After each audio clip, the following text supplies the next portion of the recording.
Hello and welcome back to Sonic Superstars with me, Matthew Caddis, aka Puggy. So, things are now going in reverse in Egg Station.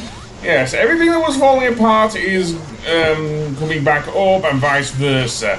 Which means it makes for a very tough level because of that, because the HAL 9000 machines come back, the robots regenerate, and also any debris from the top comes back as well, and any traps as well. Such as the areas with the flamethrowers, and of course the aforementioned areas where with the disappearing, reappearing platforms, of course. That also means that you can actually get find some stuff you didn't before, such as the giant rings, of course.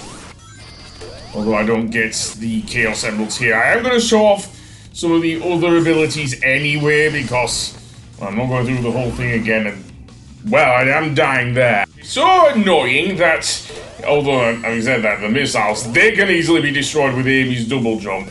I'll say that now. Yeah, there are some areas that really trip you up, such as here, because the platform goes straight back up as well. And yeah, not much else I can say there.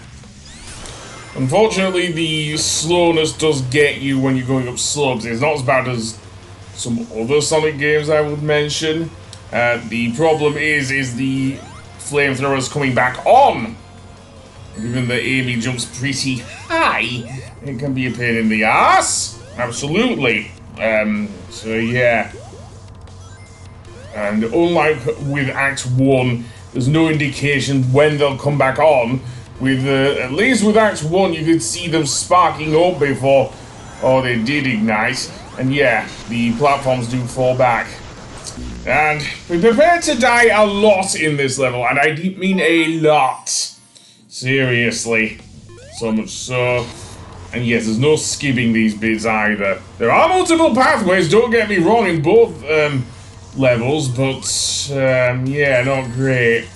And don't get me started on the final boss, which I will get to. Yes, the double jump is not always your friend, as you can see, because you're sometimes jumping blindly over gaps and everything.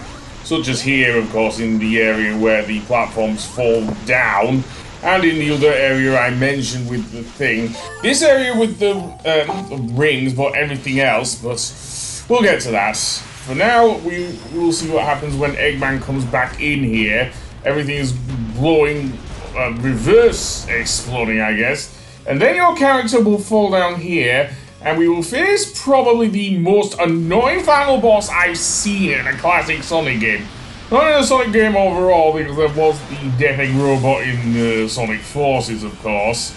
But this one just annoyed the hell out of me, seriously.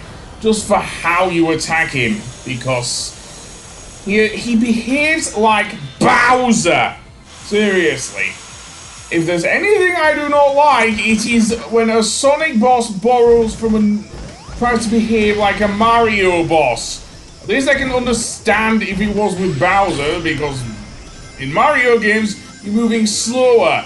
In a Sonic game, you're not! So just here, what you actually have to do to damage Eggman's giant, over-bloated, not Death Egg robot is to actually do something you did, again, with the hard-boiled heavies in Sonic Mania. Send the blue one back, and once you've done so after a few times, what will happen is that Eggman will try and karate chop the platform out of, I guess, existence.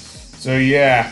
And then you'll go back to doing the whole thing again. So yeah, if you hit him the wrong way, then be prepared to go through the thing a load of times, seriously. Midway through, he will send up a giant wall of magma as well, so yeah. Further adding to the whole comparison with Bowser. Seriously, the slow ability is a good thing to use, actually. In fact, many of this fight is probably built for your abilities and everything, so yeah. And after that, he'll bring down the cylinder and pretty much destroy all of the platforms there. This is where the slow power comes in and works pretty well. All these energy blasts are kind of annoying. With slow in play though, at least you can try and avoid them. I say try because it's not easy to avoid them when all the platforms are coming down, seriously. By the way, what will happen once you've got past that bit, the platforms will come back. But yeah, that's basically the first phase of the fight. I died a load of times to this boss. Yeah, pacing myself was not easy. Seriously, holding on to my rings was even harder. Seriously. The extra ability does you no good in the first half. A little bit better in the second, but let's see what happens in the second phase with this not Death Egg robot. In the second phase, Eggman will blast off and somehow emerge from below. I don't know how that works, but yeah. And his robot tries to pull something that he did in, dare I say it, Death Egg Zone in Sonic 3 and Knuckles. The difference is, you were chasing him. No, actually, no. And what will happen is he'll try and smash himself into the ground. Now, here's where something you can do with the bullet power-up, actually. The difference is now that we're floating in midair, because he turns the gravity off for some reason, does Eggman. I'm guessing him trying to blast you with energy blast is the way to go. But yeah, this boss is too slow for me, seriously. Give me the boss fight in Sonic 3 and Knuckles any day. Hell, even the final boss in Sonic Mania. And then he'll use his, I guess, buttons or giant cylinders to use energy blast in the same way he did with the Master Emerald. It's just that you only have one there. So yeah. I know I can't go super here because I don't have 50 rings, of course.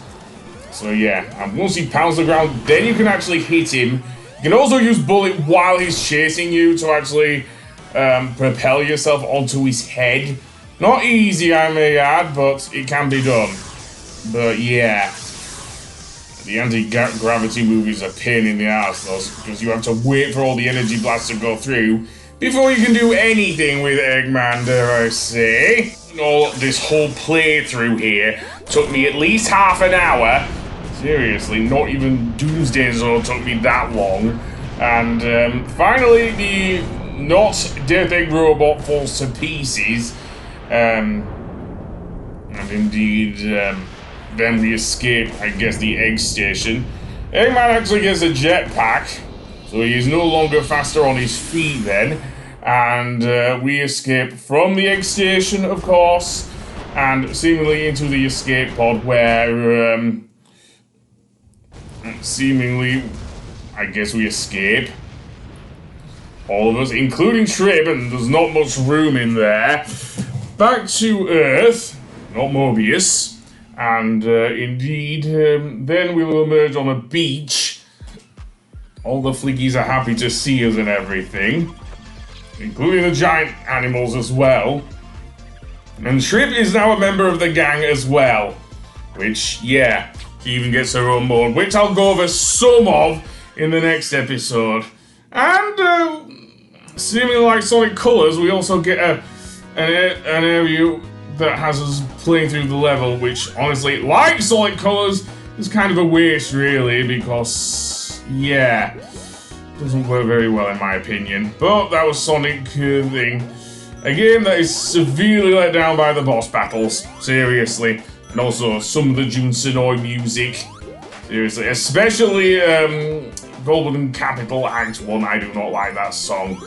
If only because it sounds way too much like it should have been in Sonic 4. But, yeah. Honestly, I wish there was more T-loops in this game. Seriously. There was a reason why I absolutely love Mania's soundtrack. And it was because of T-loops. Anyway, that being said, I will see you for what little I did do of Trib's playthrough. And I'll see you then. Goodbye.